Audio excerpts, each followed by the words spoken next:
سجدے میں سر، گلے میں خنجر، 3 دن کی پیاس،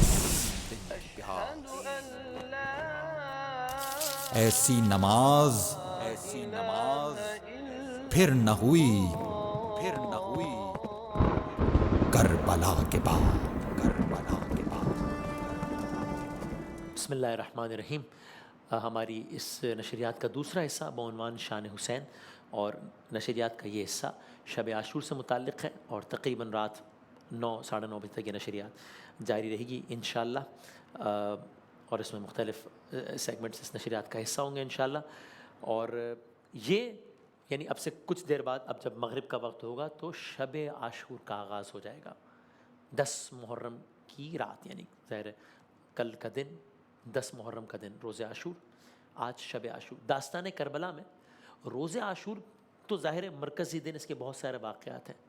خود شب عاشور، آج کی شب، ابھی یہ جو شب آنی ہے یا بس سمجھیے آ گئی کچھ ہی لمحوں میں، اس سے متعلق بہت سارے واقعات ہیں، بلکہ یہ بھی کہ یہ جو جنگ تھی جو کہ کل ہوگی، یعنی کہ 10 محرم کو ہوگی، یہ جنگ دراصل آج ہونی تھی، یہ جنگ 9 محرم کو ہونی تھی، پھر آج کیوں نہیں ہوئی؟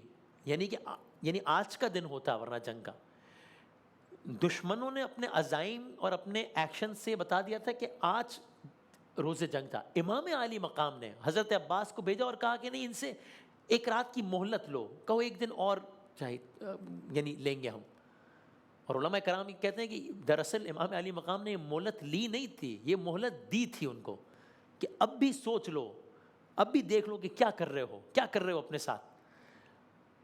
اور کیوں یہ وقت مانگا اس کے علاوہ امام علی مقام نے؟ اس لیے کہ امام علی مقام چاہتے تھے ایک اور رات مل جائے عبادت خدا کرنے کے لیے، ورنہ کوئی اس میدان سے نکل تو نہیں جانا تھا، امام نے نکلے تو نہیں۔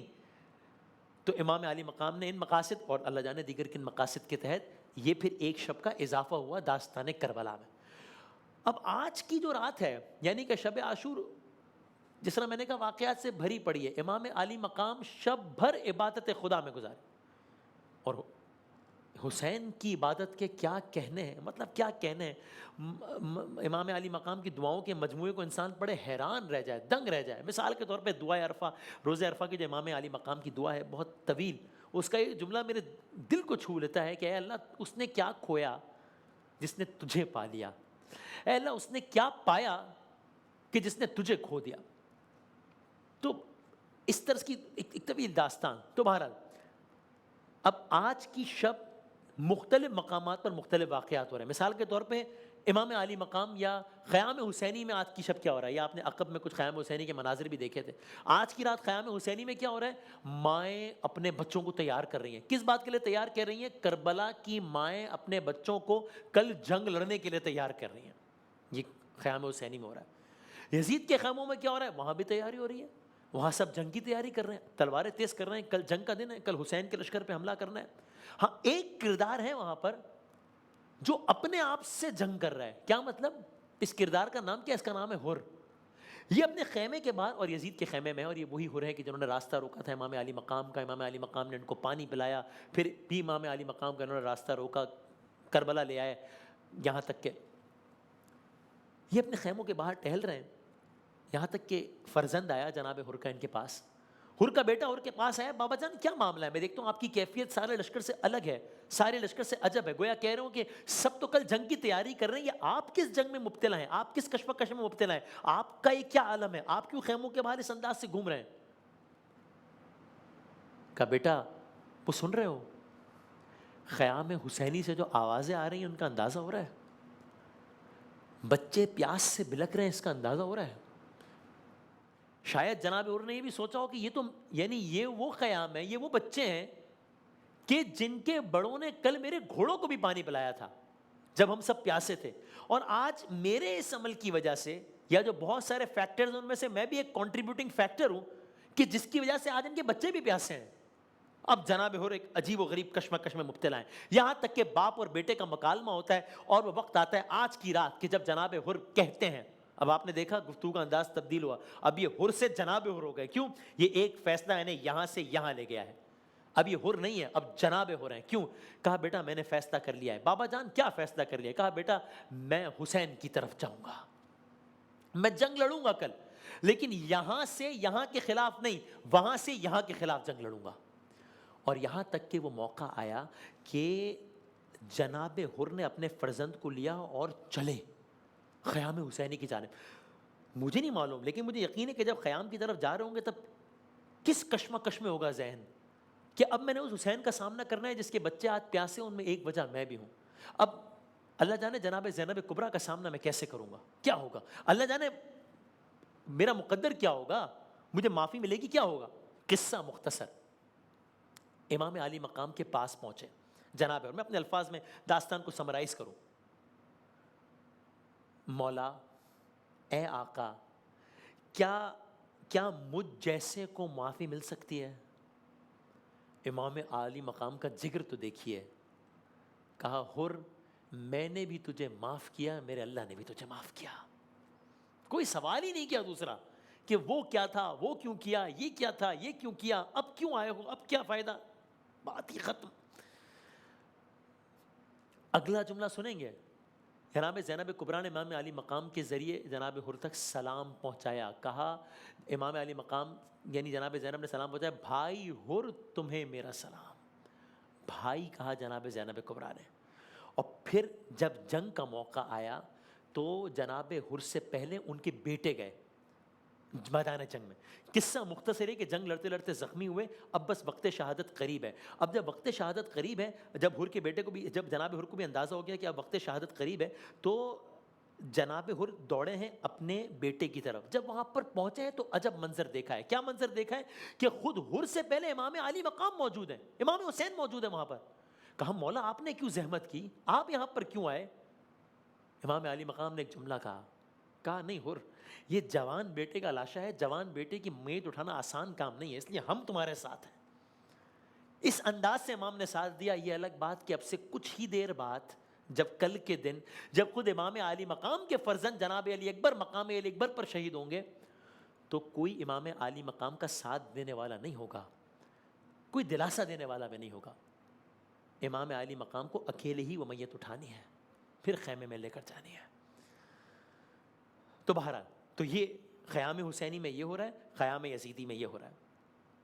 اور امام کا یہ بھی تو عالم ہوگا نا کہ عبادت خدا تو آپ نے کی اور ساتھ اپنی بیٹی سے کس انداز میں ہم کلام ہوں گے.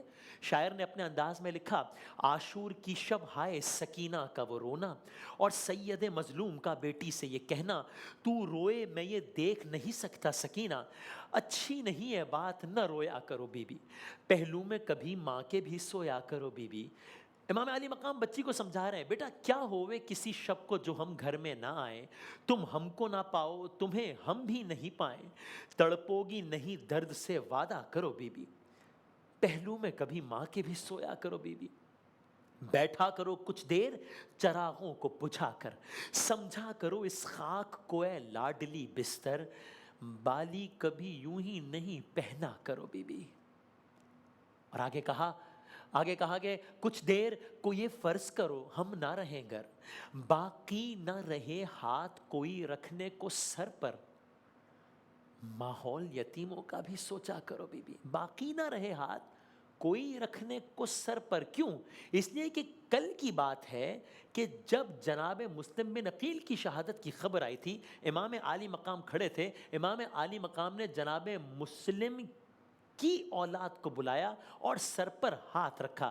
یہ سارے کا سارا منظر جناب سکینہ بھی دیکھ رہی تھی. تو گویا جناب سکینہ نے اپنی اس کم سنی کی عمر میں یہ امیجن کر لیا ہوگا کہ جب کوئی بچہ یا بچی یتیم ہوتی ہے تو اس کے سر پہ شفقت کا ہاتھ رکھا جاتا ہے، لیکن جب جناب سکینہ کل یتیم ہوں گی تو ان کے سر پہ شفقت کا ہاتھ نہیں ہوگا، ان کے ماتھوں ان کے چہرے پر تماچے ہوں گے.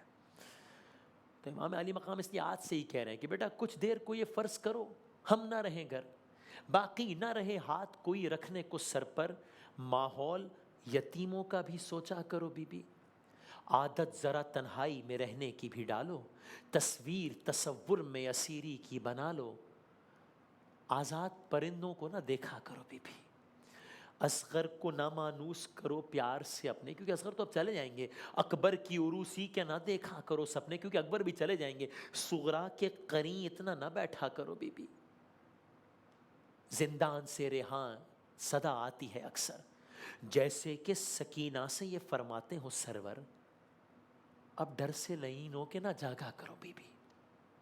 تو بس ایک یہ واقعہ ہو رہا ہے آج کی رات ایک اور واقعہ بھی ہو رہا ہے، امام علی مقام تمام اصحاب کو بلاتے ہیں، خیمے میں بلاتے ہیں اور کہتے ہیں دیکھو یہ جو لشکر ہے نا یہ کل جنگ کرے گا، ان کی دشمنی مجھ سے ہے، کل جنگ ہوگی، جس نے جانا ہے چلے جاؤ۔ ان میں امام کے اصحاب بھی ہیں، سب ہیں، گھر والے ہیں، ایک دوست ہے، دوست کا نام ہے حبیب ابن مظاہر، آج بھی جناب حبیب ابن مظاہر امام علی مقام کے بڑے اچھے دوست تھے، امام نے خود نے خط لکھ کر بلایا تھا کہ حبیب آؤ تمہارا حسین تنہا ہے۔ تو اور آج بھی امام علی مقام کا جہاں روضہ ہے وہاں پر ایک روضہ امام علی مقام کا ہے اسی صحن میں جس میں امام علی مقام جناب علی کو جناب علی اصغر ہے، ایک گنج شہیدہ جناب حبیب نے مظاہر کا ایک الگ قبر مبارک ہے، یہ مقام دیا امام نے اپنے دوست کو، حبیب کو، حبیب تھے ویسے بھی اور نام کے بھی حبیب تھے اور امام علی مقام کے دوست بھی تھے۔ بہرحال یہاں تک کہ امام علی مقام نے چراغوں کو بجھا دیا کہ اچھا اگر کچھ یہ معاملہ ہے اس کو میں کیا کہوں کہ ایک آنکھ کی حیا یا کچھ بھی، چلو میں چراغ بجھا دیتا ہوں، جس نے جانا ہے چلے جاؤ۔ اور اب جب چراغ کو دوبارہ جلایا ہے آج کی رات تو دیکھا کہ سب وہیں کے وہیں بیٹھے رہے۔ تو بس رات ڈھل رہی ہے اور یہ رات جب ختم ہو جائے گی تو ایک قیامت آ جائے گی۔ اے رات نہ ڈھلنا کہ اجڑ جائے گی زینب، بھائی سے دمے صبح بچھڑ جائے گی زینب، سونے دے سکینہ کو کہ پھر سو نہ سکے گی، رونا بھی جو چاہے گی تو پھر رو نہ سکے گی، اصغر سے ملاقات تو پھر ہو نہ سکے گی۔ اے رات نہ ڈھلنا کہ اجڑ جائے گی زینب، باقی ہے فقط آل محمد کا سفینہ، بیٹی کے سلانے کو ہے شبیر کا سینہ، جھولا علی اصغر کا جھلاتی ہے سکینہ۔ اے رات نہ ڈھلنا، کل کون سنے گا یہ میری آہو بکا بھی، ہوگا تہے خنجر میرے بھائی کا گلا بھی، خیمہ تو کجا سر پہ نہ ہوگی یہ ردا بھی، ہر چند کے بچوں کی ابھی پیاس ہے باقی، کچھ آنکھ میں حسرت ہے تو کچھ آس ہے باقی، لیکن میرا بھائی میرا عباس ہے باقی۔ اے رات نہ ڈھلنا کہ اجڑ جائے گی زینب، اے رات بکھر جا تیرے بس میں ہے جہاں تک، مٹ جائیں گے کل آل محمد کے نشاں تک، بس باقی ہے یہ منظر علی اکبر کی اذاں تک۔ اے رات نہ ڈھلنا کہ اجڑ جائے گی زینب۔ ایک بریک کے بعد دوبارہ حاضر ہوتے ہیں۔